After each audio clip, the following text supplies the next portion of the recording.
Hello दोस्तों, welcome back to Curiousery for the daily dose of Indian football. तो सबसे पहले बात करनी है इंडिया अंडर 20 टीम के बारे में।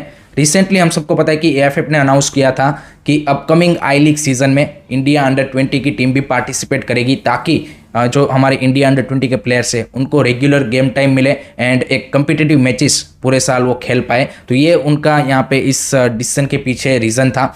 लेकिन कल हमारे जो एएफएफ के प्रेसिडेंट है कल्याण चौबे, उन्होंने टीओआई को एक इंटरव्यू दिया है एंड वहाँ पे उन्होंने क्लियरली बोल दिया है कि इस साल की आई लीग में इंडिया अंडर 20 पार्टिसिपेट नहीं करेगी। और उसके लिए उन्होंने रीज़न दिया है कि जो इंडिया अंडर 20 में प्लेयर्स है, most of the players different club के साथ कॉन्ट्रैक्टेड प्लेयर है एंड क्लबों ने भाई मना कर दिया है कि भाई हम अपने प्लेयर को रिलीज नहीं करेंगे। तो भाई ऑब्वियसली चीज़ है, भाई क्लब क्यों यहाँ पे अपने प्लेयर रिलीज करेगा? चैरिटी तो वो करेगा नहीं। अगर आपको प्लेयर वहाँ से लाने हैं तो भाई या तो लोन पे लाने पड़ेंगे एंड लोन पे लाओगे तो भाई आपको उनकी सैलरी देनी पड़ेगी, उतना पैसा आपके पास है नहीं। तो भाई जब आपने डिसीजन बनाया आपकी एजीएम में या फिर एक्सको की मीटिंग में, आप इस प्लान के बारे में सोच रहे थे, तब आपके दिमाग में ये नहीं आया कि भाई ये सारे प्लेयर तो मोस्ट ऑफ द प्लेयर तो भाई कॉन्ट्रैक्टेड प्लेयर हैं। तो भाई पहला काम हमें ये करना चाहिए कि भाई क्लब से पूछ लेते हैं, उनसे कंसेंट ले लेते हैं कि भाई हम इस तरह की प्लानिंग कर रहे हैं, आप अपने प्लेयरों को क्या रिलीज़ करेंगे? अगर उन्होंने वहाँ पे क्या बोलते कि पॉजिटिव आंसर नहीं दिया होता तो आपको समझ जाना चाहिए कि भाई ये प्लान आगे बढ़ने से कोई फ़ायदा नहीं है, हमें दूसरा अल्टरनेटिव ढूंढना पड़ेगा। या फिर आपको सिर्फ पड़ी है अपने पीआर की कि भाई एक ऐसा अनाउंसमेंट कर देंगे, फिर उसका एग्जीक्यूशन होगा नहीं होगा उसको तो क्या, भाई फैंस को तो कुछ पता नहीं है, अनाउंसमेंट कर देंगे, 2-3 वीक वाहवाही बटोर लेंगे, बस ऐसे ही चलता आ रहा है। पिछले 2 साल से ये जो नया एएफएफ का मैनेजमेंट है इसका ऐसा ही चलता आ रहा है। विजन 2047, वीआर ला देंगे, पीएसयू लीग ला देंगे, फेडरेशन कप ला देंगे, ये चीज़ कर देंगे, वो चीज़ कर देंगे, एग्जीक्यूशन के नाम पे भाई जीरो, एग्जीक्यूशन के नाम पे भाई जीरो। एंड मेरे को तो लगता है कि भाई after seeing all this 2 years, आप देखिए इतने सारे मिसमैनेजमेंट इन लोगों ने किए हैं, इससे तो भाई प्रफुल्ल पटेल वाला रिजिम अच्छा था।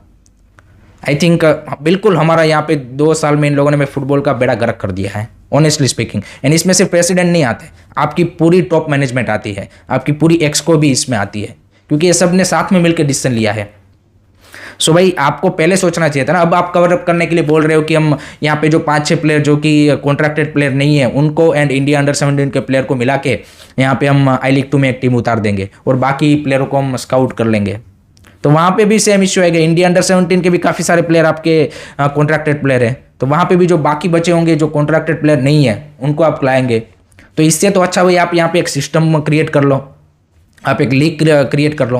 और एएफएफ का काम है भाई यहाँ पे सिस्टम प्रोवाइड करना, यहाँ पे लीग को मॉनिटर करना, ये सारी चीज़ें करना, कम्पिटिटिव लीग देना, ये उनका काम है। प्लेयर डेवलप करना भाई एएफएफ का काम नहीं होता।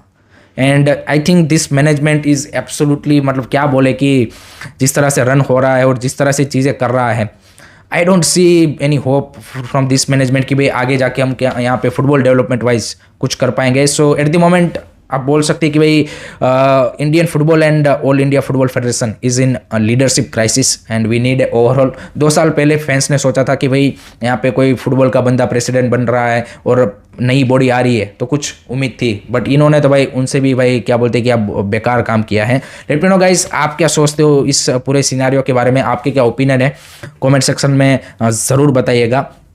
नेक्स्ट अब बात करनी है मोहम्मदन एससी की ओर से खबर आ रही है कि भाई जो उनकी यूथ साइड अंडर 18 की टीम है वो यहाँ पे नेक्स्ट मंथ नवंबर में 25 to 30 नवंबर के बीच में फ्रेंच में एक टूर्नामेंट खेलने जाने वाली है, जहाँ पे जो फ्रांस की टॉप साइड है पीएसजी, उनकी यूथ साइड या फिर पेरिस एफसी की जो यूथ साइड है उनके सामने वो इस टूर्नामेंट में पार्टिसिपेट करेंगे। So that's the great news for Mohammedan SC under 18 boys की, उनको भाई एक एक्सपोजर मैचेस मिलेंगे। एंड इस तरह के ज़्यादा से ज़्यादा आपकी जो क्लब की यूथ साइड से उनको कम्पिटेटिव मैचेस टूर्नामेंट्स यहाँ पे पार्टिसिपेट करने चाहिए, ताकि आपके जो यंग प्लेयर्स है, अपकमिंग प्लेयर्स है, उनको भाई एक्सपोजर मिले। तो late me know guys what do you think about this, also comment section में बता दीजिए। उसके बाद बात करनी है अब थोड़ी सी स्पॉन्सरशिप के बारे में। तो स्पॉन्सरशिप्स में भाई आईएसएल के हम सबको पता है कि इस साल के स्पॉन्सरशिप में नंदिनी एक यहाँ पे ब्रांड आई थी। उसके साथ अभी खबर ये भी आ रही है, और आई थिंक आपने देखा भी होगा कि आईएसएल में आपको परिमैच स्पोर्ट्स का भी ग्राउंड पे काफ़ी सारे बोर्ड्स होर्डिंग देखने को मिलते हैं, तो वो भी ऑन बोर्ड आया है as a sponsor, on ground sponsor के तौर पर। सो परिमैच स्पोर्ट्स आपके दूसरे स्पॉन्सर आईएसएल के बन चुके हैं। तो इस सीज़न एटलीस्ट नंदिनी प्रीमैच एंड निविया तो आपका पहले से था ही था। सो लास्ट सीज़न से तो बेटर सिनारियो है कि आपको कुछ यहाँ पे स्पॉन्सर देखने को मिल रहे हैं। टाइटल स्पॉन्सर ऑब्वियसली यहाँ पे नहीं है, एंड उसके लिए तो आई थिंक एक बड़ा ब्रांड या फिर एक बड़ा ब्रांड इन अ सेंस कि भाई कोई ज़्यादा पैसा इन्वेस्ट करने वाला बंदा चाहिए, but that's a good thing. दूसरी साइड केरला ब्लास्टर ने भी भाई VIP क्लोथिंग लिमिटेड को ऑन बोर्ड लाया है as a partnership for their club, so that's also good deal. Recently East Bengal ने भी I think Ampere electric vehicle के साथ पार्टनरशिप की है, तो क्लब भी यहाँ पे डिफरेंट स्पॉन्सरशिप के ब्रांड्स के साथ कर रही है। सो that's also good news for from the you can say कि लीग्स फाइनेंशियल एस्पेक्ट वाइज अगर आप देखें तो अच्छी चीज़ है। अब बात करते हैं भाई ISL के कल के मैच एंड आज के जो एक्साइटिंग मैचेस है उसके बारे में। तो सबसे पहले भाई कल BFC वर्सेस पंजाब FC का एक इंटरेस्टिंग मैच हमें देखने को मिला, एंड BFC ने भाई अपना जो क्लीन शीट का स्ट्रीक है उसको कंटिन्यू रखा है, एंड 1-0 से उन्होंने पंजाब FC को कल हरा दिया कांतिरवा स्टेडियम में, जहाँ पे भाई मोर देन 9,000 फैंस इस मैच को देखने आए थे, तो क्राउड भी बढ़िया था। एंड बेंगलुरु FC भाई एट द मोमेंट आप बोल सकते हैं कि इस सीजन की बेस्ट टीम है। उनका तीनों area attack, midfield and defence all doing brilliant job, and इसीलिए वो टेबल टॉप पे है। जिस तरह की कल भी आप परफॉर्मेंस देखिए, सेकंड हाफ में 10 मैन डाउन थे, उसके बावजूद भी जिस तरह से उन्होंने डिफेंड किया। स्टार्टिंग 11 में उन्होंने ऑल इंडियन बैकलाइन से स्टार्ट किया था। साना सिंह का बोल सकते कि वो जो रेड कार्ड था वो थोड़ा सा हार्श था, एंड कल रेफरिंग काफ़ी पुअर देखने को मिली, क्योंकि इनकंसिस्टेंट रेफरिंग देखने को मिली हमें। ऐसा नहीं था कि भाई एक आपने जो मैच का टोन है वो सही तरीके से सेट किया था, एंड लास्ट में वो सुनील छेत्री वाली पेनल्टी भी यहाँ पे उन्होंने नहीं दी, वो सारी चीज़ें हुई, तो रेफरिंग काफ़ी ज़्यादा पुअर थी। बट BFC ने भाई देखिए फर्स्ट हाफ में जिस तरह से खेला, एंड जिस तरह से भी वो रोशन सिंह का गोल आया, that was a brilliant goal from Roshan Singh. तो it's a great to see कि भाई जब इंडियन प्लेयर ऐसा गोल मारता है तब और ज़्यादा मज़ा आता है। सेकंड हाफ में नो डाउट उनको डिफेंसिवली खेलना पड़ा, क्योंकि 57th मिनट पे आप 10 मैन डाउन थे। सेकंड हाफ में पंजाब FC के लिए काफ़ी सारी अपॉर्चुनिटी बनी थी गोल स्कोर करने की, 2-3 बढ़िया अपॉर्चुनिटी थी। एक आई थिंक वो बकेंगा वाला आपका पोस्ट पे हिट कर गया, उसके बाद भी एक अच्छा चांस बना था। सो पंजाब FC यहाँ पे कहीं ना कहीं प्लान को एग्जीक्यूट नहीं कर पाई I would say, and I think कल उनकी जो फ्रंट लाइन है वो भी उतनी ज़्यादा यहाँ पे आप बोल सकते कि कलेक्टिवली डेंजरस नहीं दिखी, क्रिएटिविटी की कहीं ना कहीं कमी दिखी। फाइनल थर्ड में उस तरह से वो फाइनल पास या फिर फाइनल शॉट नहीं ले पाए। मिडफील्ड ने भी कहीं ना कहीं थोड़ा सा डिसअपॉइंट किया। सो ओवरऑल आप बोल सकते हैं कि मीडियोकर और average performance from Punjab FC साइड, and they have to you can say कि put up a brilliant performance अगर उनको यहाँ पे टाइटल के लिए चैलेंज करना है तो, क्योंकि बड़ी टीमों के सामने भी आपको मोमेंटम कंटिन्यू रखना पड़ेगा। बट आई थिंक इट्स आप अब देखिए जिस तरह की शुरुआत उन्होंने की है अभी तक, तो I think definitely it's a learning lesson for them, and BFC is on a great run, and let's see कब तक ये जो उनका मोमेंटम है या फिर ये जो उनका फॉर्म है वो आगे चलता है। अब बात करते हैं आज के 2 ब्लॉकबस्टर मुकाबले के बारे में। भाई पहला मुकाबला है यहाँ पे आपका FC Goa versus Mumbai city FC। भाई ये अगर आप ISL की हिस्ट्री देखें पिछले 10 साल की, तो इस क्या बोलते हैं कि राइवलरी की उतनी बात नहीं होती, लेकिन इसने भाई ऑलवेज एक्साइटिंग मैचेस हमें प्रोड्यूस करके दिए हैं जब भी आप FC Goa and Mumbai city के मैचेस देखते हो। सो उस पर्सपेक्टिव से भी देखें तो आई थिंक डेफिनेटली एक धमाकेदार मुकाबला होगा, एंड दोनों ही टीमों की इस सीज़न की शुरुआत उतनी अच्छी नहीं हुई है जितना सभी ने एक्सपेक्ट किया था।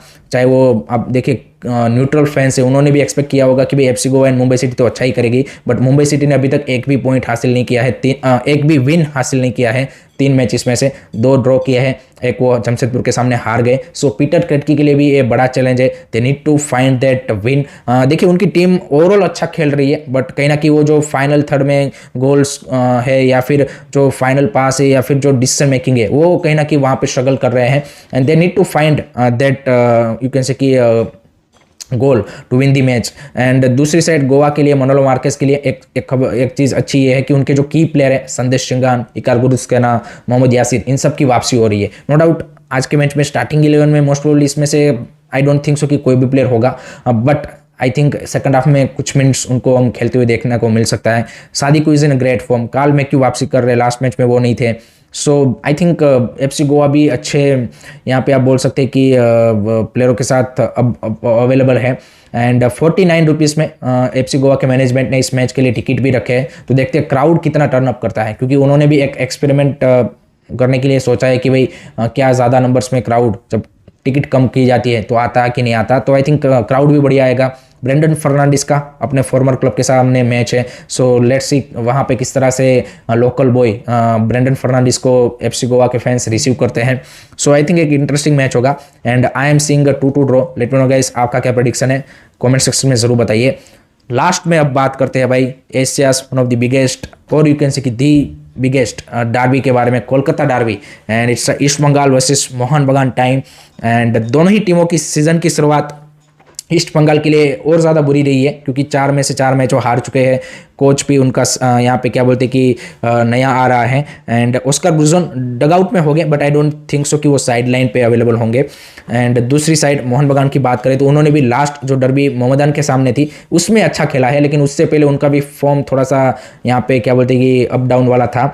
मोहन बगान के लिए इंटरेस्टिंग डिसीजन ये होगा होसे मोलिना के लिए कि भाई who will be there for foreigners in this match. क्या वो मैक्लरन, ग्रेग स्टुअर्ट या फिर McLaren, Greg Stewart and Petratos इन तीनों के साथ स्टार्ट करेंगे। देन आपको भाई सेंटर बैक में एक फॉरेन सेंटर बैक को बिठाना पड़ेगा। सो अल्बर्टो रोड्रिगेज एंड टॉम एल्ड्रेट मेरे हिसाब से तो वो दोनों स्टार्ट करने चाहिए एंड मैक्लरन, ग्रेग स्टुअर्ट जो आपने लास्ट मैच में खिलाया था that was a very good combination compare to. अब आप देखिए कि आप तीनों फ्रंट लाइन फॉरेनर्स के साथ जाए। No doubt Petratos is a big game player, so ये भी एक इंटरेस्टिंग डिसीजन उनकी ओर से होगा।